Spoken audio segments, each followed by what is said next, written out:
Nah ini dia yang gue bilang tadi soket nih ya. Tuh soketnya udah hancur sebenarnya sih. Ya mau gak mau kita harus beli, daripada kita nggak susah starter pakai tangan. Mau nggak mau kan diengkol. Tapi sih gue akan mencoba ini di lempor dulu ya. Mudah-mudahan sih aman ya. Ini gue akan lempor dulu sesuai jalurnya biar dia nempel ke dalam ini, ya bisa lihat.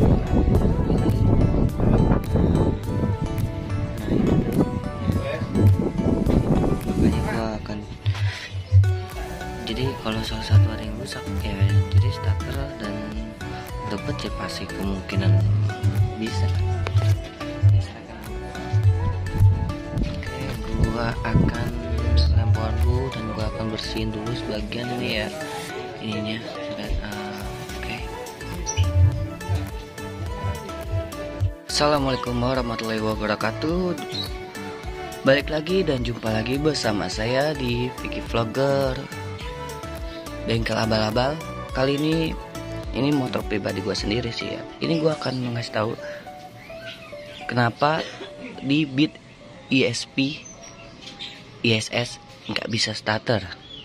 Ya mungkin ya kalau pada umumnya ya mungkin ya yang udah sering dijelaskan gitu ya. Biasanya dilihat dari pertama tuh di sini nih, stop kontak ya. Terus ini sih gampang caranya nih. Kalau ini bisa apa enggaknya, kalian buka di bagian kabel. Ini kan ada kabelnya di sini ya, ada kabel gitu kan. Nah itu kalian hubungin aja kabel sama lampu, itu nyala gak? Kalau dia seandainya ini nyala di bagian sini nih, ini kan seandainya ini copot nih, ini nyala berarti itu kabelnya aman, berarti berfungsi. Nah balik lagi nih, paling antara ininya udah rusak ya, ini bisa kalian kombinasi dulu. Maksudnya pakai punya sesama, nggak harus sesama motor ini sih, ini mah motor bukan ISS juga bisa gitu. Masa beat yang kayak tipe kayak gini gitu ya. Kalau ini masih nggak berfungsi, dilihat dari sensor ya. Ini sensor nih, ini sensor tuh ya, ini sensor tuh kalian lihat ya, itu masih berfungsi apa enggak. Terus langkah kedua, kabel. Kan kebanyakan di bengkel-bengkel atau YouTuber lain kan bilang kabel ya kan. Kalau seandainya kabel dibuka, kabel tuh ada bagian sini nih ya, bagian sini ya di deck nih. Ini dilihat nih ya, dilihat. Misalnya aman ya kan, masih belum ketemu. Nah kalian bongkar kayak saya ini nih. Ini pengalaman dan yang saya tahu ya di motor saya sendiri nih, bukan kata orang dan kata YouTube lain gitu ya, atau enggak kata bengkel lain nih ya.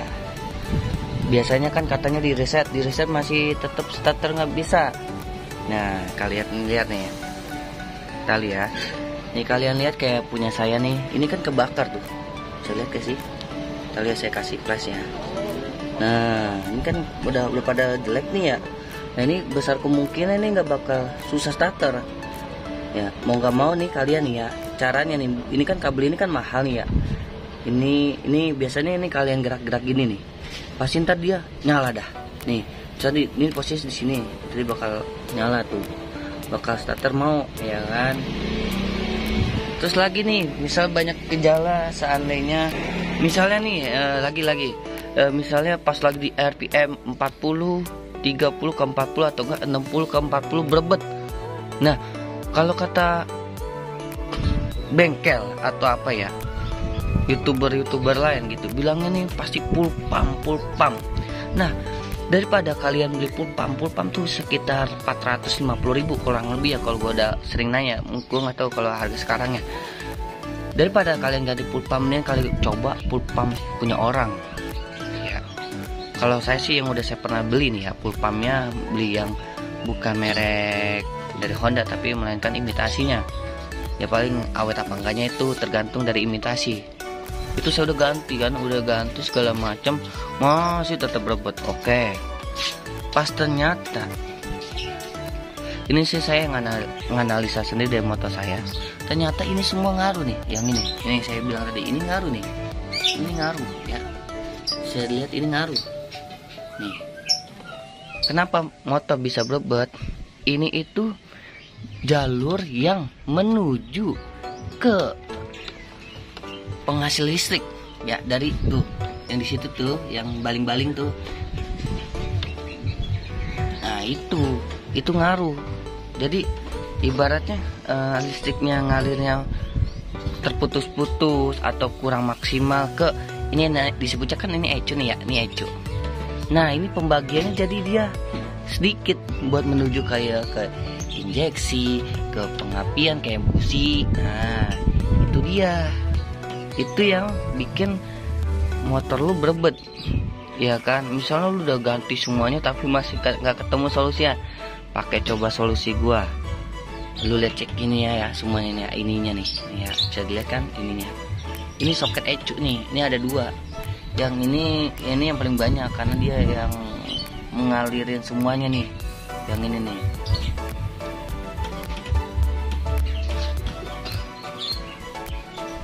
Terus sama ini nih, misalnya kalian juga ini udah ganti nih, sama tetap ikutnya yang ini nih ya, soket ecu. Pokoknya soket ecu itu ngaruh kalau udah kebakar atau enggak sebagian kabel di jalur sini ada yang kelupas atau copot gitu ya. Lebih baik kalian bongkar dan kalian susun ulang gitu ya, kalau emang ada yang robek. Nah ini kalau motor gua saat ini enggak bisa nyala ya karena soketnya. Tapi yang dipermasalahan sekarang itu bukan soketnya, karena kayaknya ini udah parah nih, kabelnya ini udah parah. Jadi starter enggak boro-boro ngerespon ya. Biasanya nih sebelumnya nih ya, sebelum yang gue bilang starter kenapa nggak bunyi nih ya. Jadi gini, pas gue nyalain kayak gini nih kan, stop kontak kan gue nyalain.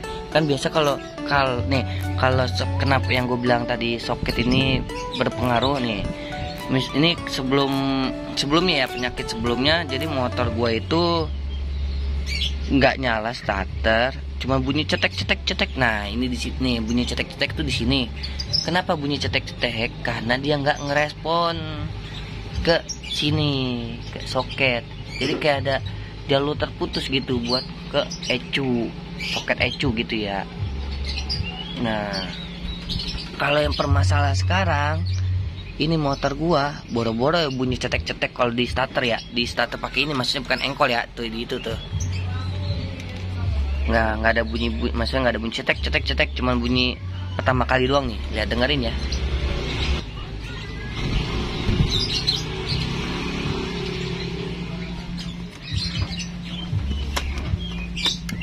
Tuh ya kan.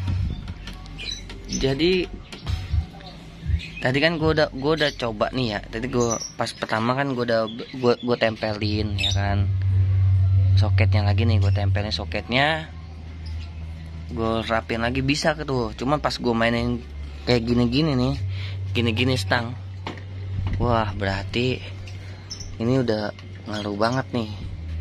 Kalau kayak gitu soket ini udah ngaruh banget nih, berarti emang minta diganti. Sebenarnya sih di toko online banyak ya, jadi dia nggak satu set, cuman ujungnya doang. Nah ntar bisa kalian nyambungin ke kabel yang ini. Jadi ini nih dia tuh ini 6 kabel ya, dari gede terus kecil ya. Jadi ini udah parah banget, jadi mau nggak mau harus diengkol. Terus tiba-tiba berbecah parah lagi, berbecah tiba-tiba mati. Terus ada kode di sini nih, kodenya itu lama ketipannya, lama di sini nih, lama berapa kali, 5 kali tuh. Nah kalau seandainya ini kuning ini nyala terus nih ya, nyala terus nggak ada kode kayak klip ya. Nah itu kalian bisa lihat di sini nih, ini salah satu yang putus sama gua kemarin dibongkar. Bukan bongkar ini sih, pas bongkar ini nih, mika kipas putus. Nah itu sensor disebutnya apa ya, nih indikator eco itu ngaruh tuh. Itu yang nyalanya tahan lama gitu kayak lampu, cuman tak kadang mati terus ntar nyala lagi, cuman nyalanya tuh nggak kedip-kedip gitu ya. Jadi ini nih ya soket ini tuh ya, bisa dilihat soket ini deket kabel ini deket knalpot tuh kalau motor yang ESP ya. Nah yang buat ketahuan bahan bakar berapa, ini berapa. Jadi yang gua analisa tuh gitu, mata gua kok kenapa berbet, gua ganti ini tetap sama, malahan ini nih ya, ini gue pindahin ke motor orang, motornya Vario 110, bukan yang ISS tapi ESP yang biasa. Itu nggak ngapa-ngapa, malah enak motor dia, ngebrebet nggak apa gitu. Terus gue udah coba pakai injeksi lain tetap sama, jadi gue udah ganti injeksi tetap sama, berebetnya itu enak. Pas gue nganalisa sendiri, pas soket gue benerin sendiri, alhamdulillah nggak ada tuh namanya berebet karena kayak kehabisan bensin. Nah itu gue udah ke berbagai bengkel ini motor. Honda mah nyaranin full pump, gue udah ganti full pump tetap sama kok. Gue bingungnya tuh apa ya sama motornya itu gitu. Akhirnya pas gue ganti, pas gue benerin sedikit, nah itu ngaruh ternyata soket itu. Oke, segitu aja tutorial dan penyampaian saya. Semoga kalian mengerti dan memahami apa yang tadi saya omongin. Semoga video ini bermanfaat. Jika kalian suka dan ini membantu, kalian share sebanyak-banyaknya kepada teman-teman kalian, rekan-rekan kalian yang ingin dan baru pengen mempelajari tentang motor gitu ya, motor ini ya Beat. Salam dari saya. Assalamualaikum warahmatullahi wabarakatuh. Salam Vicky Vlogger, bengkel abal-abal, cekidot.